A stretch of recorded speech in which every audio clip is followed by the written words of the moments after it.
Baik, di sini ada kisah Florence Nightingale, perawat terbaik dalam sejarah. Saat ini, perawat dikenal sebagai tenaga medis yang bertugas membantu dokter untuk merawat seorang sakit. Pada zaman dahulu, istilah perawat hanya ditunjukkan bagi perempuan yang memiliki naluri keibuan atau dapat merawat orang yang sedang sakit. Namun, pada abad ke-18, saat Crimea terjadi, muncul sosok perempuan bernama Florence Nightingale yang merupakan perintis ilmu serta standarisasi dalam keperawatan.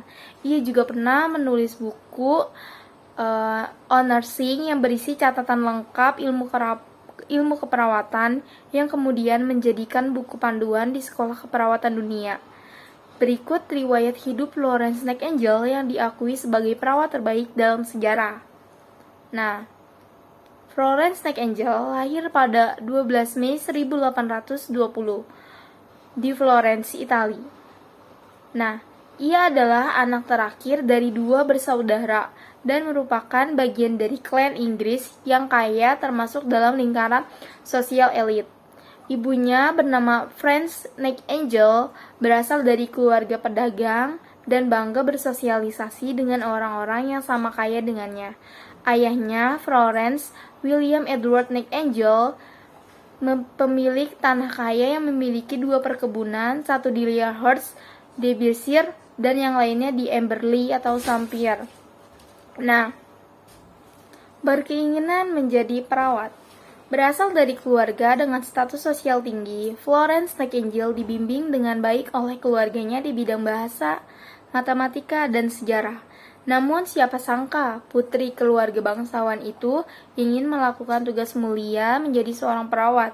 Keinginan ini tumbuh ketika ia berlibur ke Jerman pada tahun 1840-an. Saat itu ia bertemu dengan biarawati Lutheran yang bertugas di sebuah rumah sakit milik pendeta. Ia kagum kepada para biarawati yang memiliki jiwa sosial yang tinggi untuk membantu banyak orang. Florence Nightingale kemudian menyampaikan keinginannya untuk menjadi seorang perawat kepada keluarganya, tetapi ia tidak mendapat sambutan yang baik. Hal tersebut lantaran pada masa itu keadaan rumah sakit tidak seperti sekarang ini. Kebanyakan rumah sakit pada zaman itu memiliki lingkungan yang kotor. Para perawat kala itu pun mayoritas adalah para wanita penghibur, pemabuk, dan sama sekali tidak memiliki keahlian secara medis. Dalam pandangan keluarga Florence, tidak ada satupun wanita terhormat yang berpikir untuk menjadi seorang perawat. Belajar dari awal. Walaupun ditentang oleh keluarganya, ternyata keinginan Florence untuk menjadi perawat tak hanya isapan jempol saja.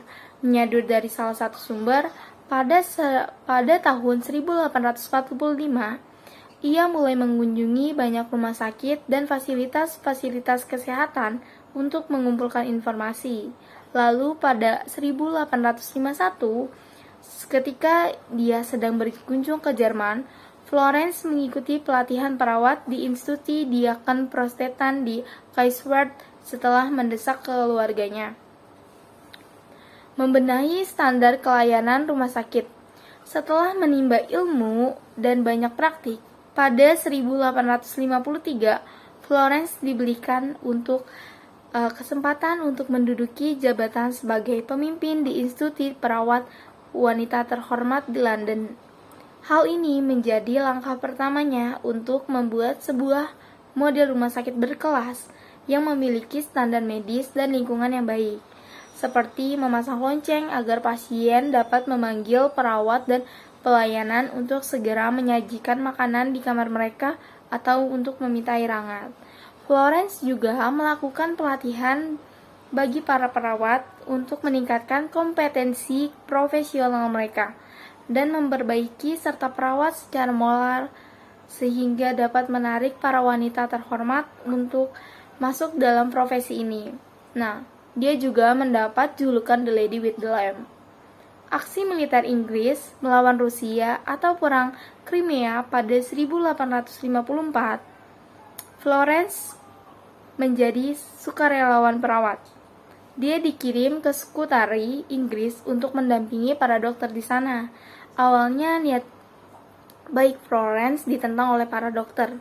Namun akhirnya mereka mulai menerima Florence sebagai terjadinya lonjakan jumlah korban perang yang sangat besar dan membuat dokter kewalahan. Florence membantu dengan kecakapan dan keahlian yang membuat takjub semua orang.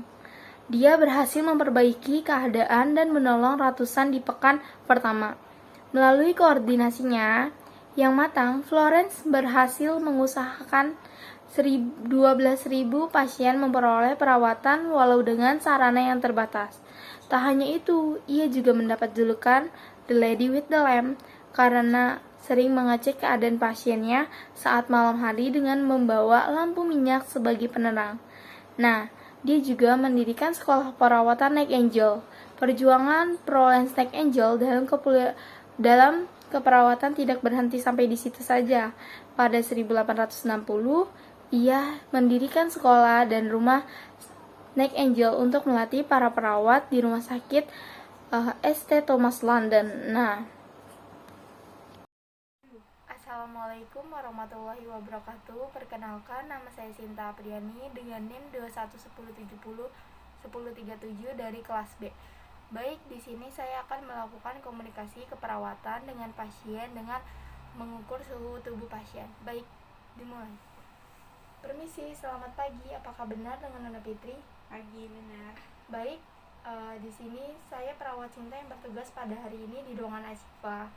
Nah, tujuan saya ke sini untuk mengukur suhu tubuh Nona untuk mengetahui suhu tubuh Nona hari ini. Apakah Nona bersedia? Baik, izinkan saya untuk mempersiapkan alat dan bahannya terlebih dahulu ya Nona. Permisi. Alat yang dibutuhkan adalah satu termometer digital. Baik, sesuai janji saya tadi, saya sudah mempersiapkan alat dan bahannya ya Nona. Yang pertama, saya akan mengukur suhu tubuh Nona. Baik Nona, dimasukkan ke ketiak Nona.